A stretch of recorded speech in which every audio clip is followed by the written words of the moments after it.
Good evening, visitors. Welcome to the Australian War Memorial's last post ceremony. My name is Yana Johnson, and joining us today from the Royal Australian Air Force is Warrant Officer Jeff Banning. We warmly welcome the family of 2nd Lieutenant Cyril Austin Watson, whose story will be told shortly. We welcome the veterans who have served, those that are still serving, and the families that support them. We acknowledge the members of RSL Services Clubs Association, RSL Victoria and RSL Queensland who are watching the broadcast of this ceremony across Australia. During the ceremony, wreaths will be laid at the base of the pool of reflection by family and visitors to the memorial. Please stand and join in singing the national anthem.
The Australian War Memorial was the vision of Charles Bean, Australia's First World War official historian.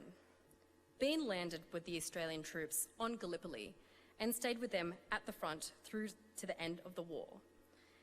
The idea of this national memorial and museum came to him at Pozières, France, in the depths of the bloody fighting of 1916. Bean's idea was that this would be a place where families and friends could mourn loved ones buried in faraway places. It would also be a place that could help all Australians understand what these men and women had endured and what they had done for us. Bean's vision, to which we remain true, is best expressed as inscribed in the entrance to the memorial's galleries. Here is their spirit in the heart of the land they loved, and here we guard the record which they themselves made. Tonight, we'll read the story behind just one of those on the Roll of Honour, which lists the names of more than 102,000 men and women who have given their lives for us in war and operations for over a century. But first, we present a lament, Flowers of the Forest. Wreaths of floral tributes will now be laid at the base of the pool of reflection.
Today, we remember and pay tribute to Second Lieutenant Cyril Austin Watson. Cyril Watson was born in 1890, one of 11 children born to John and Harriet Watson of Bendigo in Victoria. After attending Melbourne Grammar, Cyril joined his father's stock and station agency, where he worked as an auctioneer with his brothers in the years before the war. He was also an active member of the Bendigo Citizens Defence League, a volunteer military force comprised of men dedicated to the British Empire who spent their spare time parading for home defence during the war years. Watson enlisted in the Australian Imperial Force in September 1916. After a lengthy period of training at Bendigo and Broadmeadows Camp on the outskirts of Melbourne, he embarked for Egypt with a reinforcement group for the newly raised 60th Battalion in May 1916. By this stage, the 60th Battalion was preparing to sail for France. Instead of sailing with them, Watson was promoted to sergeant and sailed for England, where he transferred to the 38th Battalion, which had been raised in Bendigo several months earlier. He spent the following months training at Lark Hill on the Salisbury Plain near Wiltshire until the battalion sailed for France in November 1916. Sergeant Watson entered the line for the first time near the town of Armentières. Here the battalion patrolled no man's land and carried out trench raids.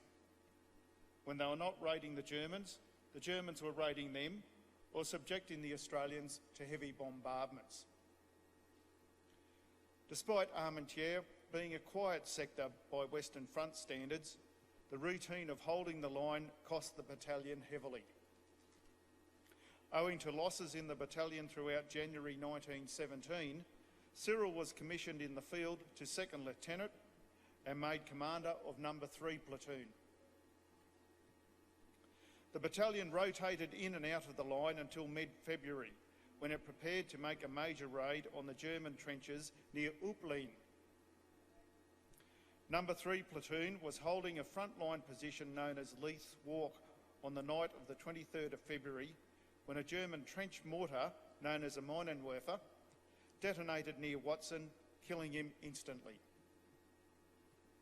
Aged 27 at the time of his death, Cyril was buried at the Saint Bonjean Cemetery at Armentières. His death had a long-lasting impact on the Watson family. Although their private grief at the loss of their son and brother was never documented in the historical records, like many thousands of Australian families at the time, they extolled their grief privately, but remained proud of their son's service and sacrifice.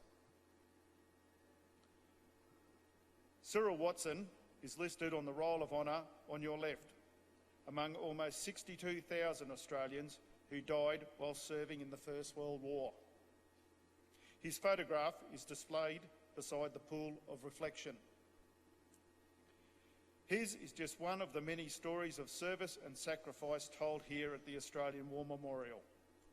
We now remember Second Lieutenant Cyril Watson, who gave his life for us, for our freedoms, and in the hope of a better world.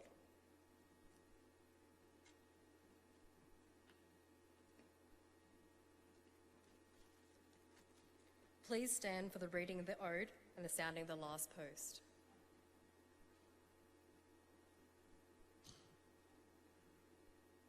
They shall grow not old, as we that are left grow old.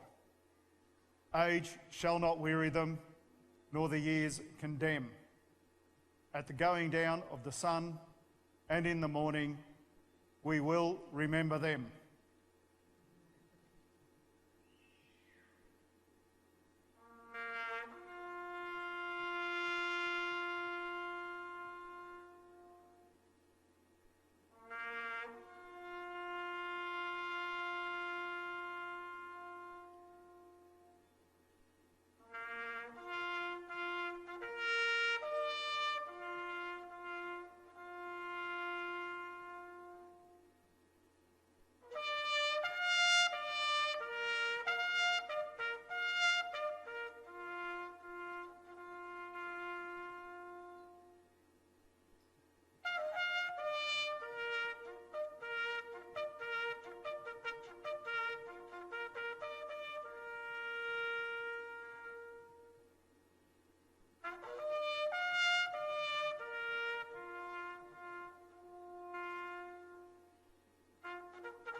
lest we forget.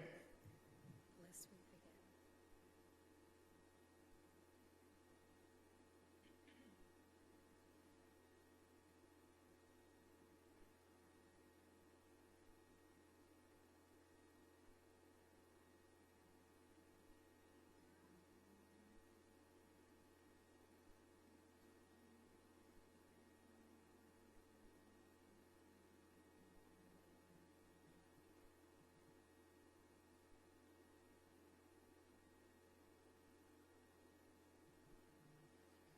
We leave you this evening with the words of the memorial's founder, Charles Bean. Many a man lying out there at Posea or in the low scrub at Gallipoli, with his poor tired senses barely working through the fever of his brain, has thought in his last moments, well, it's over. But in Australia, they will be proud of this. Ladies and gentlemen, girls and boys, that concludes the last post ceremony.